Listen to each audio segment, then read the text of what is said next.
Hi guys! Welcome back to our channel! So the Disney parks are mostly known for their child-friendly atmosphere, family-style attractions, things for the whole family to enjoy. But there is a couple of things for those thrill seekers out there, just like ourselves. And rides is actually what we're going to be talking about in today's video, isn't it? Yes! So this is part of a little ongoing series we've decided to do, and so today we're going to be talking about our top five Walt Disney World. Our top 5 Walt Disney World attractions for thrill seekers.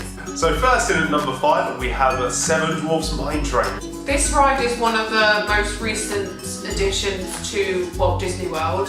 It was part of the new Fantasyland development in Magic Kingdom, and it opened in the park in 2014. As the name suggests, it's based on the film Snow White, and it's a smallish outdoor roller coaster, and you go through like mountains and mines and stuff like the ones in the film. So the theme of this ride is actually its strongest feature. So like right from the get-go, when you get into the queue, you're going through the dwarfs' mines. But right at the beginning of the ride, you see all these audio animatronics of the dwarfs. They're singing hi-ho, they're doing the mining. Then you've got the whole runaway minecart experience, which is really, really good. Yeah.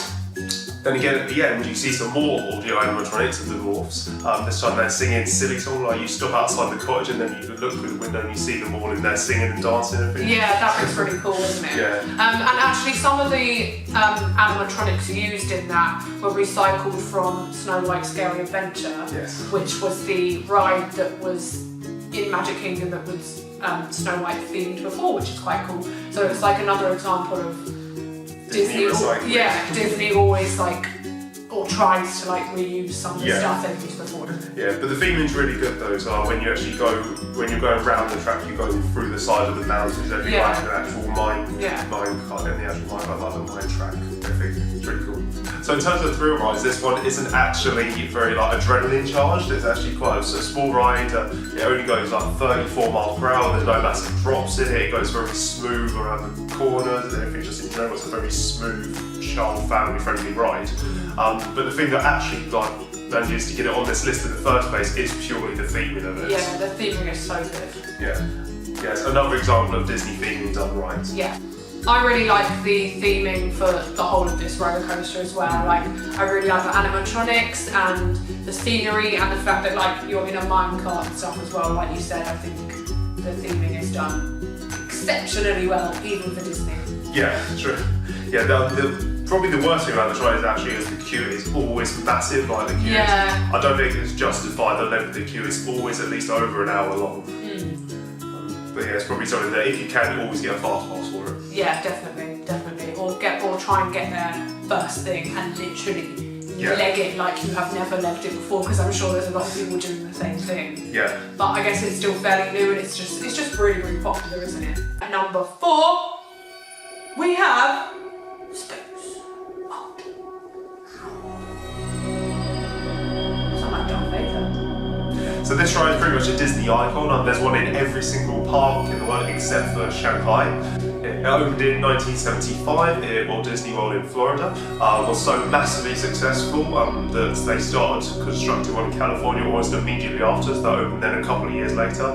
Each one has its own slightly different style and design. In Disneyland Paris you've got the Hyperspace Mountain one, which is the Star Wars themed, which will actually be open in May when we get there. So that's exciting. I'm excited to do the Star Wars theme. Definitely.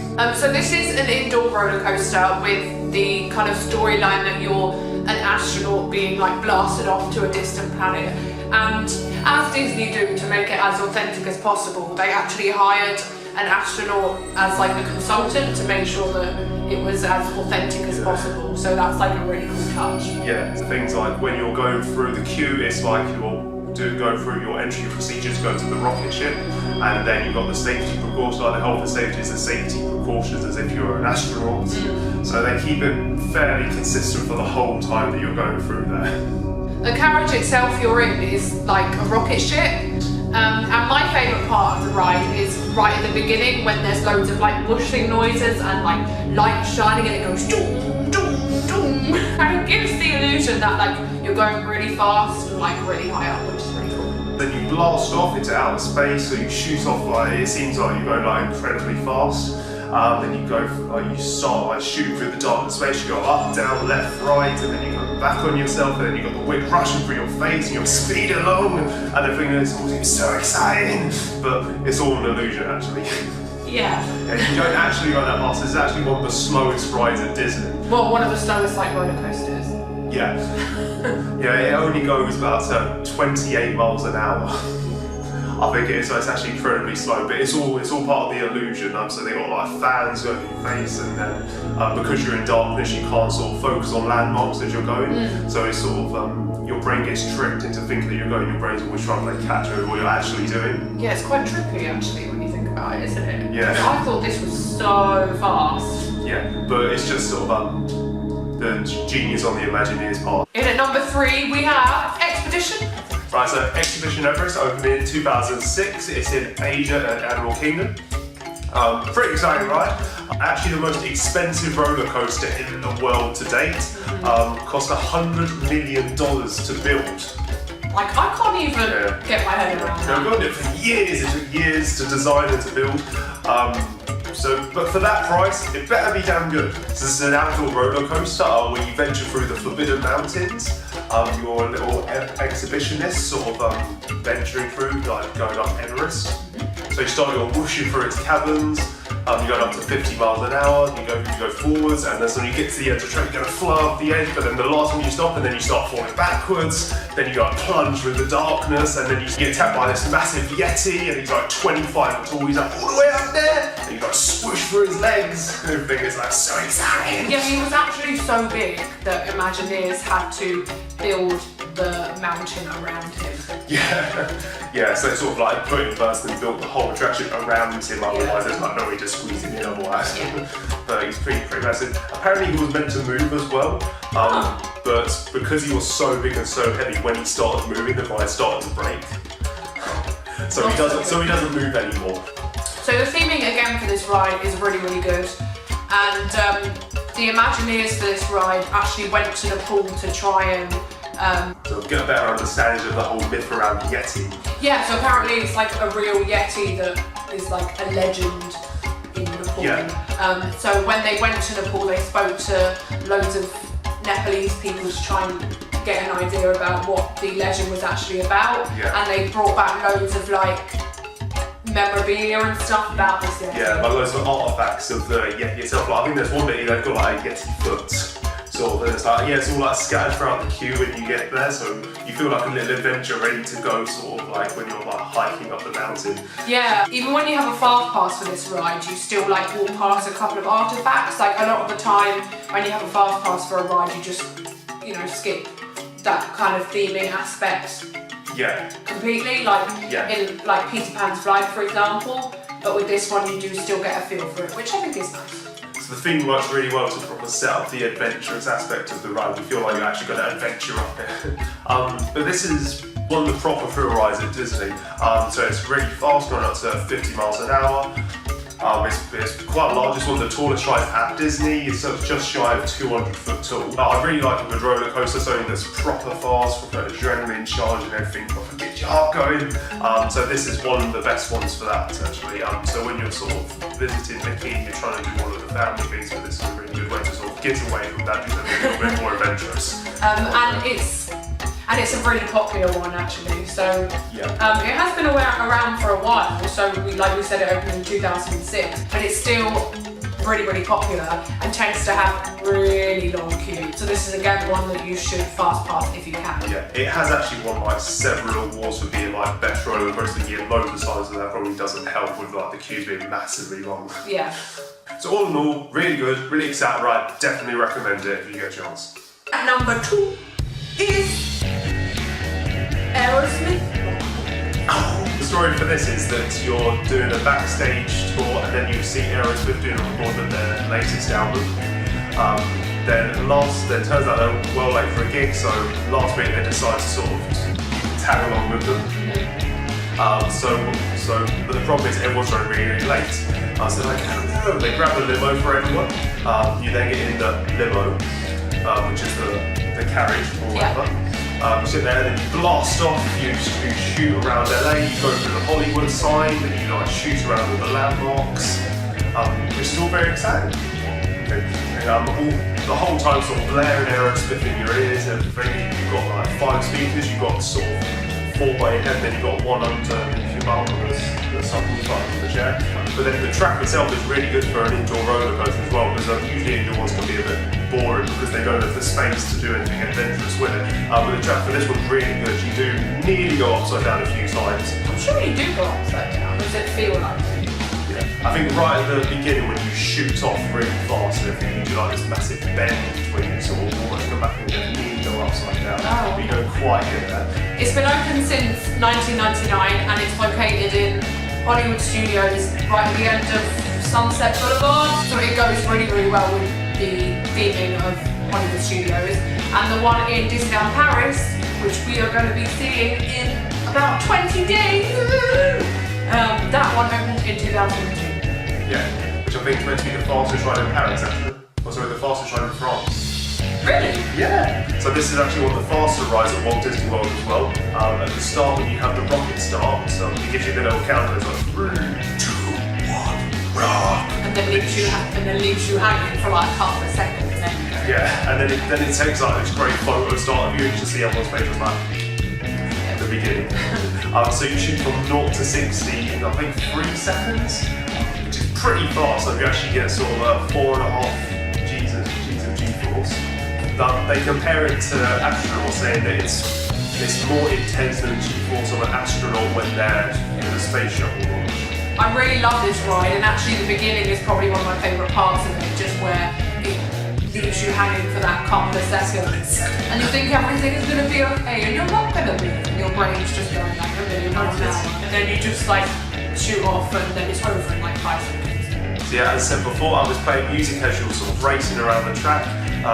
Depending on which card you get like different songs as well. So one time we had Do Looks Like a Lady, another time it was Love in an Elevator, and sort of different melody, which is good. So just having Aerosmith sort of blast in your ear as you're going around at 60 miles an hour just makes it seem all that much better.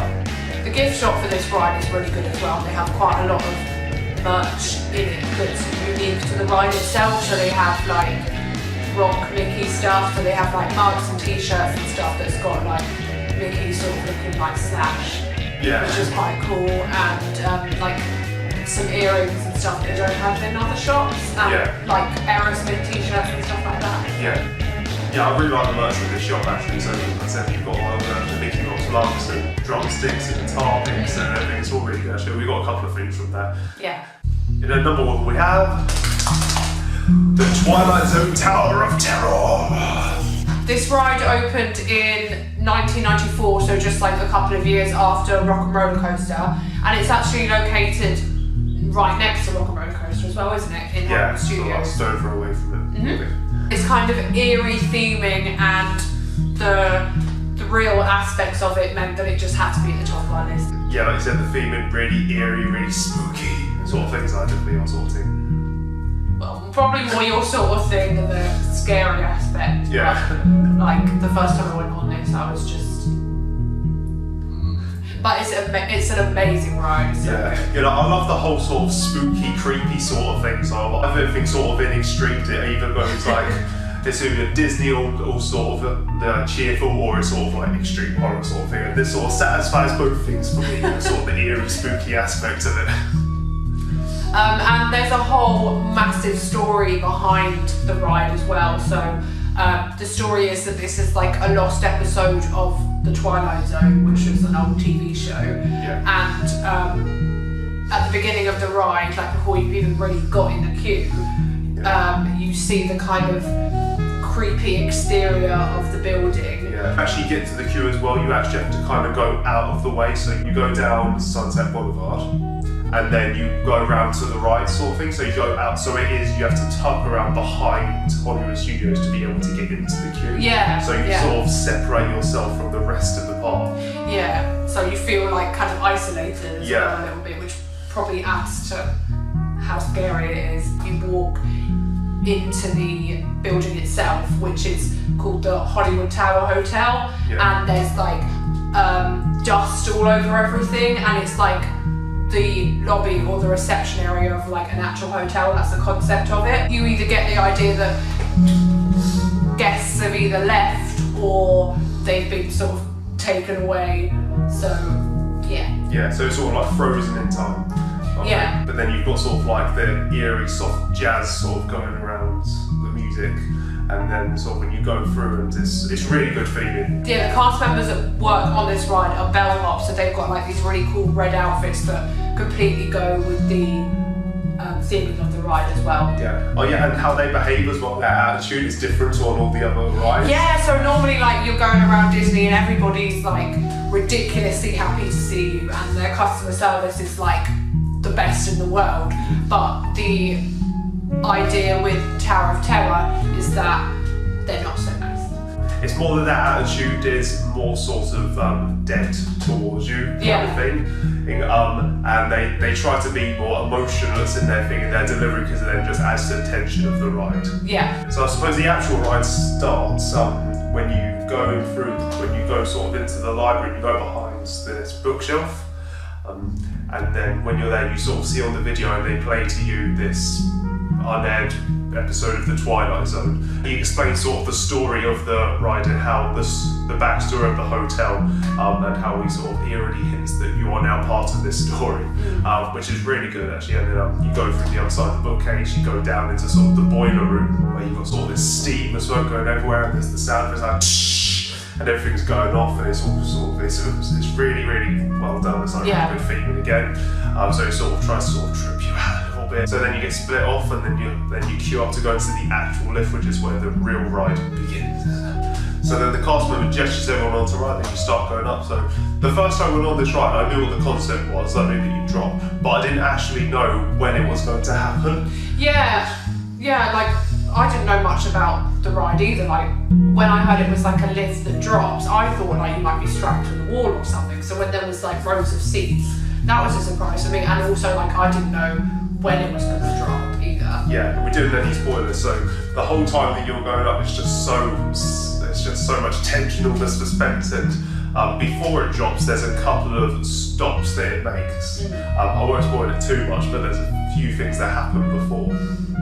But the whole time, every time it happens, the doors open and the doors close. Hey, is it going to happen yet? Is it going to happen? Is it going to happen? Yeah, like the first time, I thought every single time the doors opened, or every single time I saw like a flashing light or anything, I was like, oh my god, this is it. So I'm like holding onto this handle, I'm like, how fast does it actually drop? Is it going to be scary?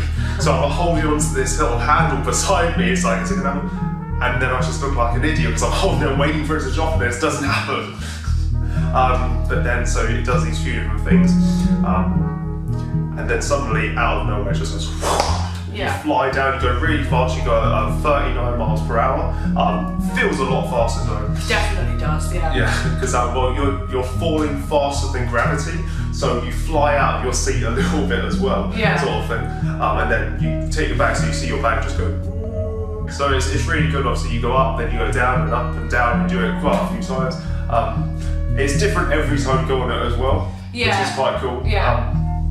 As well, when you get to the highest point, you can see out of the side of the hotel, which is really good. You get a really nice view of everything actually. Just for a second, you get like you were saying at night when all the lights are on and stuff, you can see like right down Sunset Boulevard and right to probably the front of Hollywood Studios, really. Yeah, so I think when you're at the top of the ride, you're at the highest point of Hollywood Studios. So you can see everything. Looks really good. And you're just like, oh, it looks so beautiful. Then and then you go down. And it sort of kills the movie. But like I say, it's really good, it's really fast. Can't wait to go on it at Disneyland Paris either, can we? Yes, that'll be a really good Paris one. is going to be really good. Yeah. The only thing is that Disneyland California, they've changed their Tower of Terror into a Guardians of the Galaxy ride, which is, I mean, like, it's a fantastic ride. Like, everyone I know that's actually been on it really likes it. Like, the only people that don't like it are people that do not like thrill rides at all and therefore haven't been on it. Yeah. So, it's just a great ride. Overall, definitely our number one because it's got some of the best theming with all of the sort of when you go through the hotel and the ride and the story that they put into it. And then it's really fast and then it's really intense. You've got the drop. The fact that the drop comes up and then down again makes it quite unique. Thanks so much for watching, guys. We want to know if you agree or disagree with our top 5 thrill rides at Walt Disney World. So let us know in the comments below. Keep your eyes peeled for more videos in this series about Disney rides. Make sure to like the video, subscribe for more Disney content, and we'll see you guys later. Bye.